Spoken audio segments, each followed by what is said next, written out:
My sister used me as her free babysitter and called me a traitor when I refused, until her husband exposed the lies that destroyed her life. My name is Julia. I'm 27 years old and I work at a small interior design firm in Seattle. My job is busy, but I love it.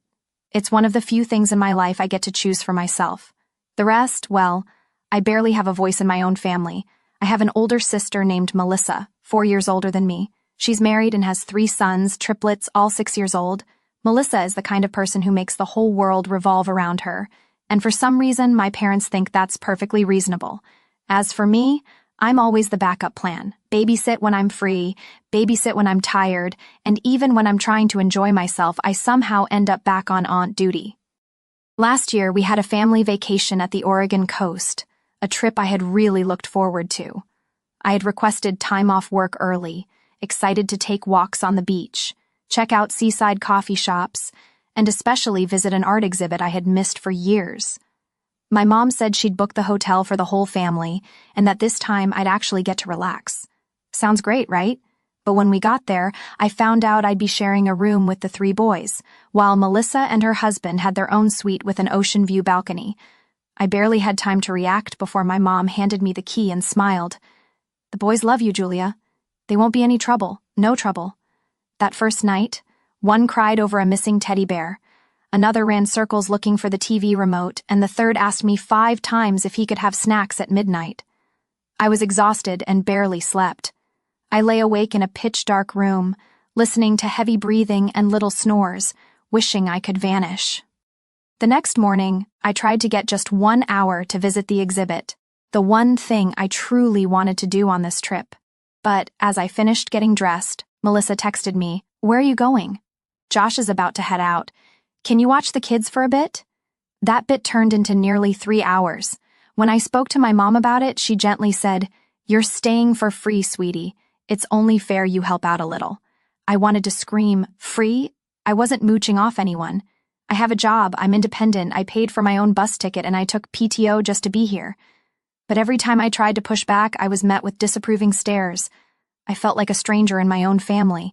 That entire trip, I only made it to the beach once, while Melissa posted daily photos from spas, cafes, even a foot massage place, and me, I spent most of my time cleaning up cookie crumbs, changing the kids' clothes, and answering an endless stream of Aunt Julia, can I? I didn't say much back then. I just packed my things in silence, and when the trip ended, I promised myself there would be no second time. But I was wrong. This year, another family trip is coming, and my parents are already planning like everything will go the same as before. No one asked me anything, they just sent the itinerary and a message. "Summer trip. We're all going together just like every year." I looked at the message in the family group chat, my hands trembling. Do they really think I'd step right back into that babysitter aunt role? I started typing a response. This time, I wasn't staying quiet, as I stared at a message from my mom on my screen. "This year's trip will be so much fun, Julia. You're riding with us again, right?" "I've booked 2 rooms, one for the kids, one for us." I took a deep breath and replied, "Thanks, Mom. But this year I'll be driving myself. I've already booked my own room." Less than 3 minutes later, my phone rang. It was Mom. "Julia, what are you saying? Why book your own room? I've already arranged everything." "Mom, I want my own space. Last year I barely had a minute to myself. I need a real vacation." There was a beat of silence. Then her voice dropped, tinged with disappointment. "But that means you're separating from the family. Melissa will have to handle the kids on her own. And who will help when she needs a break?" "I'm not the nanny, Mom," I said calmly but firmly. "I work. I earn my own money. I'm an adult, and this time I'm not repeating last year's mistake." That night, Melissa sent me a long, emotional text. She said she was overwhelmed, tired, and felt betrayed that I wasn't stepping up like before. She reminded me that I'm still single with no kids, so helping out is the least I could do. I didn't reply right away. I needed to think to not act out of anger. But when I read the part where she wrote, "I just wanted us all to have a fun family vacation, and now you're acting like you've been deeply wronged." I put my phone down and felt something inside me snap. A few days later, Dad called. He wasn't angry, just concerned. "Are you really planning to go separately?" "Yes, Dad, I booked a nearby hotel, but a private room. I'll join the group activities, but the rest I want to decide for myself. Melissa's really upset, you know." I used to be upset too, Dad. Really upset, but no one seemed to notice. I thought he might try to convince me, but he just sighed. I get it. 3 days later, Melissa sent a message in the group chat. Impossible to misread. Have your personal vacation, Julia, but don't expect the family to be happy if you skip everything just because you want freedom. You don't get to do that. I didn't reply, but I added an extra layer of privacy protection to my hotel booking. I mapped out my entire schedule, a coastal craft workshop, a sunrise hike, and of course, an afternoon at my favorite gallery. This trip wasn't going to be about babysitting or swallowing my frustration. I had spent my entire 20s trying to please others, keeping things smooth, while my own needs were constantly pushed aside. This time, I was going to be heard. The night before departure, Mom sent a final message. We'll wait for you at the rest stop as planned. Even if you're not riding with us, I hope you'll still come. I read it in silence. I don't hate them, I just refuse to keep playing the role that's been draining me for years. At dawn, I left early. The air was cool and fresh. My suitcase sat neatly in the back seat. My favorite playlist played softly. I smiled. For the first time, I was heading somewhere for me, not for anyone else. And this vacation, no matter what happens, I won't let anyone push me back into a supporting role. I had just checked into the hotel when my phone rang. I didn't need to look to know who it was. I took a deep breath and answered. Where are you? Melissa's voice cut through the speaker, cold as steel. I just checked in, I said, trying to stay calm. Private room? Like I told you. Private room? She laughed a sharp, joyless laugh. Julia, are you seriously doing this? Turning our family vacation into your own personal getaway? No, I'm still joining the group stuff, I said slowly. But I also have the right to rest in my own way. I can't believe this, Melissa snapped. I'm juggling 3 kids, Josh is constantly on work calls, and Mom and Dad aren't getting any younger. Who do you think is going to help me if you just disappear like this? I closed my eyes, steadying myself. Melissa, I'm not disappearing. I'm just not going to be an unpaid helper like last year. I'm not 19 anymore. But you're still single. No kids, no real responsibilities except yourself. My sister's voice started to take on a sharp, accusing tone. You have so much free time, Julia, and me? I just need a little help. Just a little. Is that really too much? I gripped the phone tighter. I'm not your backup plan for burnout. I have a job, a life. I need rest too, Melissa. There was a pause on the other end. Then Melissa started crying. I'm exhausted, Julia. I haven't had a single night of decent sleep. You're free, relaxed, and I'm stuck in this endless cycle of fatigue, and you can't sacrifice even a little to help me. My heart sank, but I didn't back down. You chose motherhood. I respect that. But you can't expect me to sacrifice my life just because you're unhappy with the one you chose. So, it's all about you now. No, it's about knowing my limits, I said clearly. And I've learned that if I don't protect them, no one else will. The call ended in silence. I set the phone down, my heart still racing with emotion. I knew Melissa would tell Mom, and I knew the storm wasn't over yet. Sure enough, an hour later, Mom called. She wasn't yelling, but her voice was full of disappointment. Julia, what are you doing? Melissa is really hurt. Couldn't you be a little more flexible? Mom, I said slowly, last year I was as flexible as I could be. I gave up my time, my energy, my freedom. I didn't even sleep properly, and through it all, you never once asked if I was okay. You only asked if I could help Melissa. She was silent. I love this family, but I'm tired of being the one everyone overlooks. If you only see me as a temporary fix for other people's problems, then I don't want that vacation. Mom sighed. You've changed, Julia. I've grown up, Mom.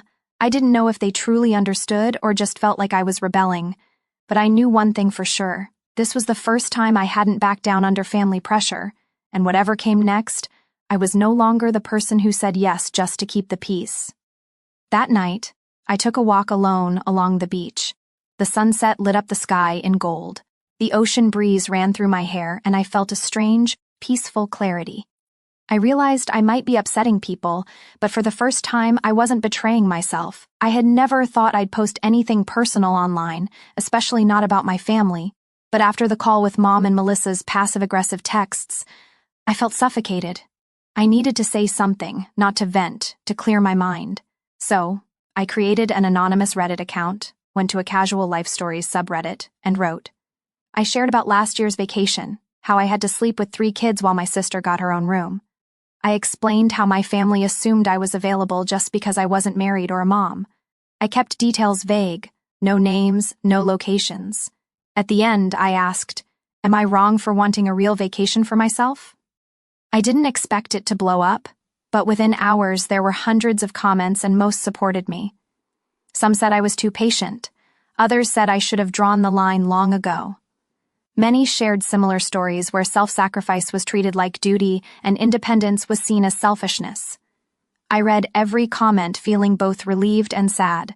Relieved that I wasn't alone and sad that so many of us had been pushed into side roles in our own lives. Then the thing I never expected happened.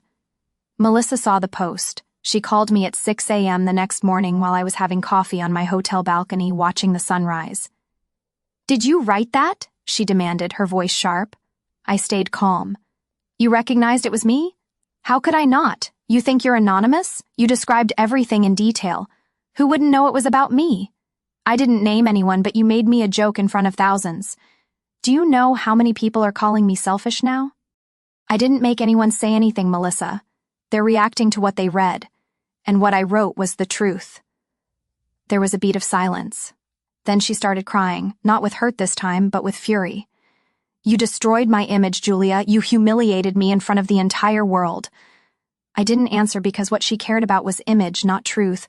For her, it was always about how things looked, never how people felt. 3 hours later, I got a message from Mom. "Did you really do that? You posted about our family online?" I typed back, "Yes, Mom, because if I didn't speak up, no one would have listened." At first, she was angry. She said I was ungrateful and that I hurt my sister, but then she started reading, not just the post, the comments too, the words from strangers, clear, fair, unbiased. By that evening, she called again, her voice softer. "I didn't think people would see it that way. I thought you were exaggerating." "How many times have I exaggerated, Mom?" I asked, but no one listened until someone else said it. After that call, I didn't hear from Melissa again.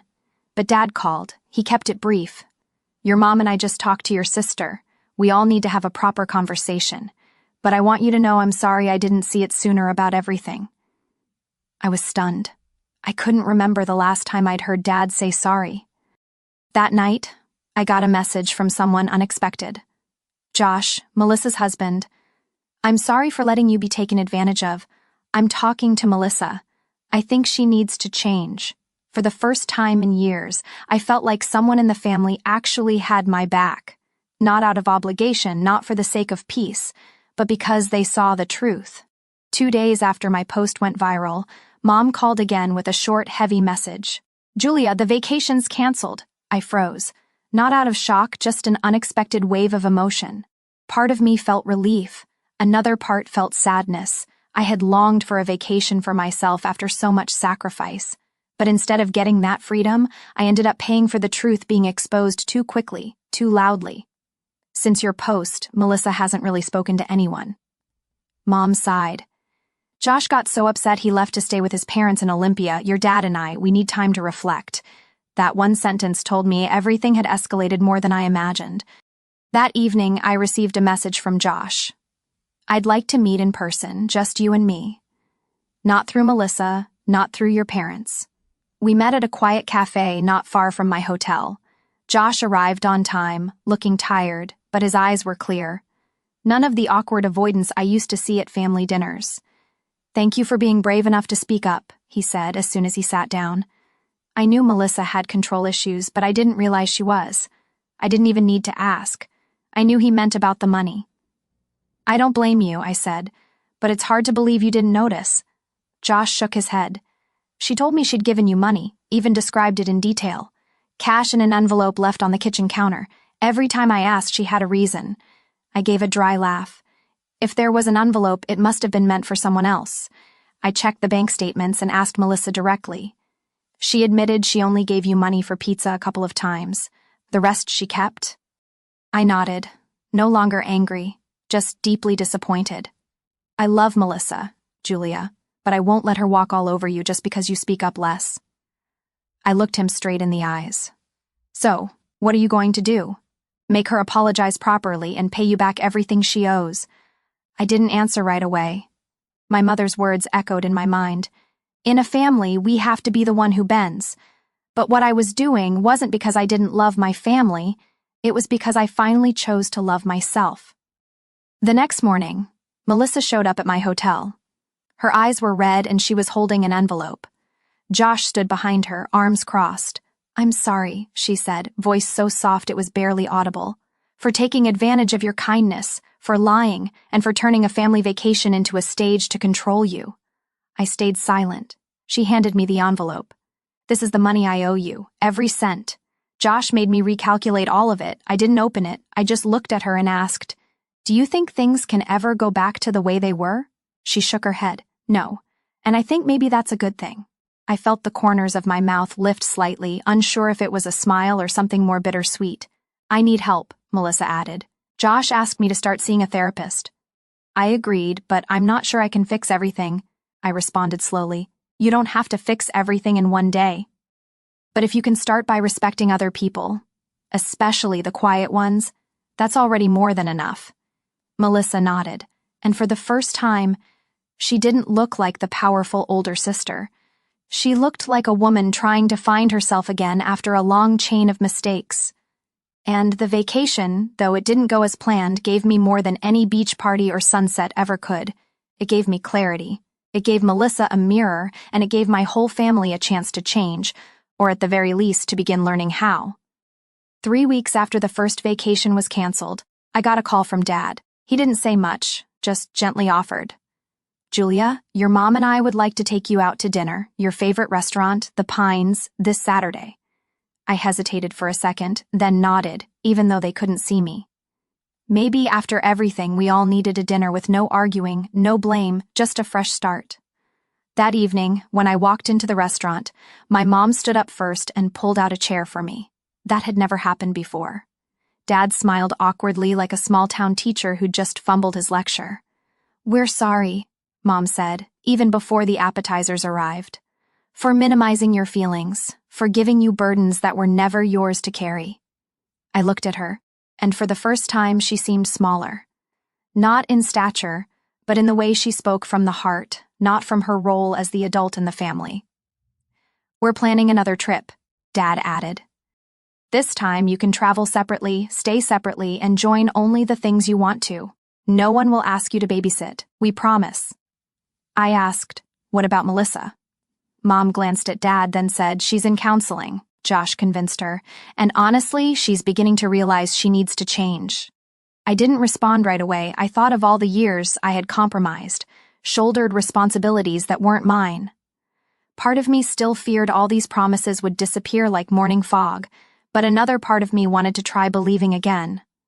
"All right," I nodded. "I'll go, but I'm driving myself, booking my own room, and if anyone tries to put me back in the aunt babysitter role, I'll leave. No warning. We understand," Dad said, and Mom gave a small, quiet nod. A week later, the family group chat came back to life with a new name. Beach Trip Reset Version. Everyone tried to keep things light. Even Melissa only sent smiley emojis. No directions or demands like before. I quietly booked a hotel half a mile from the main place. Close enough for dinners, but far enough to have my own space. On the morning of departure, I woke early, made coffee, packed the car, and left the city before sunrise. No one called to rush me. No texts from Mom asking, "Are you on your way?" No reminders from Melissa. For the first time, I felt like a true adult in my own family. When I arrived, I checked in and asked the front desk not to share my room information with anyone except law enforcement in case of emergency. The receptionist smiled kindly. A lot of guests do that. "You're good," I smiled back. I had learned that setting boundaries isn't defiance, it's self-respect. That afternoon, we met at a seafood restaurant by the beach. Everyone was there. Melissa showed up with Josh and the boys, and for the first time, she brought a hired nanny, a young woman named Ava, cheerful, energetic, and clearly professional. "Thank you for coming," Melissa said with no strings attached. I nodded. Maybe, just maybe, something really had changed. Throughout the evening, no one mentioned last year. No one asked me to take the kids to the bathroom or help feed them. I sat next to Dad and told him about a design project I was doing for a boutique hotel. He listened attentively, like what I said finally mattered as much as anything Melissa had ever said. When dinner ended, I quietly returned to my hotel. No one followed me. No one held me back. And when I opened my room door, I felt something I dreamed of for years: true peace. On day 2 of the trip, I woke up in my quiet hotel room, soft sunlight filtering through the curtains. I made coffee, turned on some light music, and sat on the balcony with a book I'd just bought. For the first time in years, my vacation didn't begin with someone yelling my name down a hallway or kids pounding on my door. Everything was still. After the hotel's breakfast buffet, I got a text from Mom. "We're heading to the seaside park this afternoon. Want to join?" I replied simply. "I'll come by later if I finish up on my end. No promises, no pressure. Most importantly, no guilt." Around 10 a.m., I visited a local art gallery I'd wanted to see since last year. I wandered through the paintings, studying each brushstroke, and for the first time, I felt this vacation truly belonged to me. Just as I was leaving the gallery and planning to grab coffee by the beach, my phone buzzed. It was Ava, the nanny Melissa had hired. "Hi, Julia. I'm sorry to call, but Melissa asked me to see if you could watch the boys for about 15 minutes. She said, it's urgent." I didn't answer right away. A chill ran down my spine. I took a deep breath, steadying myself. "Ava, I think you're great," I said slowly, "but I'm not the babysitter. If Melissa has something urgent, she should have planned ahead or made other arrangements." "Yes, I understand. I'm just doing what she told me to." "That's okay. You're doing your job. Thanks for calling." I hung up, then immediately texted Josh. "Your wife is trying to pass the kids off to me again, this time through Ava." 2 minutes later, Josh called. His voice couldn't hide his frustration. "Thank you for telling me. I'll take care of it." That afternoon, when I showed up a little late to the seaside park, the energy had shifted. Melissa didn't look at me, and Josh was off playing soccer with the boys. Mom came over holding a lemonade and said quietly, "We heard about what happened earlier. I'm sorry. Melissa should have known better." I simply nodded. I wasn't here to keep arguing. I was here to live true to myself. While the family rested under the shade of the trees, Melissa finally spoke up.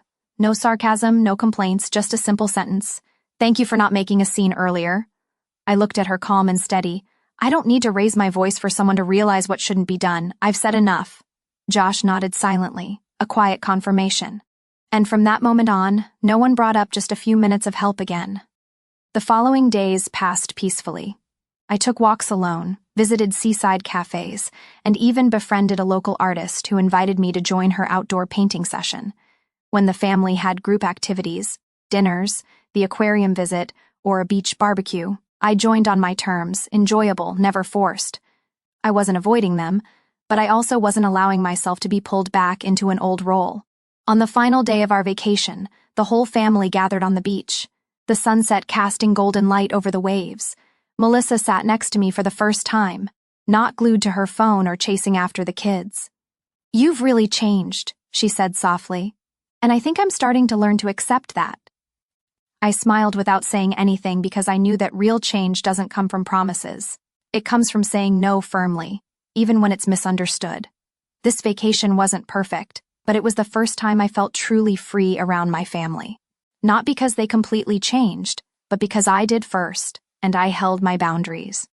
After the trip, I returned to my design studio and my usual rhythm. Everything slipped back into routine, but deep down I knew something had changed for good. Not just for me, but for my family too.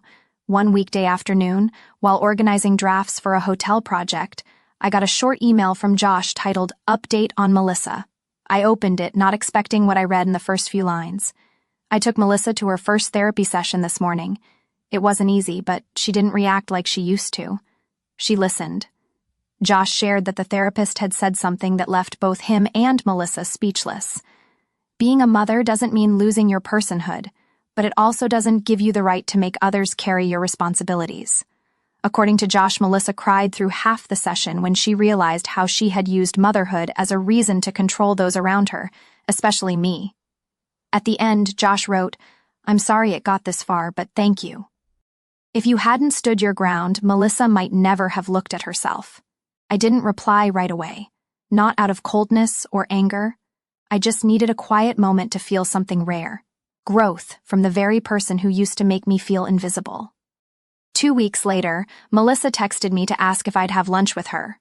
I was hesitant at first, but I agreed. We met at a small cafe near the park where she used to take the kids. No children, no interruptions. She arrived on time for the first time in years with no requests, no complaints. "I've been to 4 sessions so far," Melissa began, "and each time I realize I've never really listened to anyone. Not Josh, not Mom and Dad, and especially not you." I let her speak. I think being the oldest and growing up as the only adult in the house for a while, I got used to thinking everything should revolve around me. When I had kids, I panicked, and instead of asking for help the right way, I just expected it, especially from you. I nodded lightly. "I understand, but understanding doesn't mean accepting." "And you shouldn't have accepted it," Melissa said firmly, then gave a sad smile. "Josh hired a full-time nanny last week. Ava will help with school runs and teach the kids basic life skills. I'm not asking for your help anymore. I just hope one day you'll see that I'm changing." I looked at her for a long time.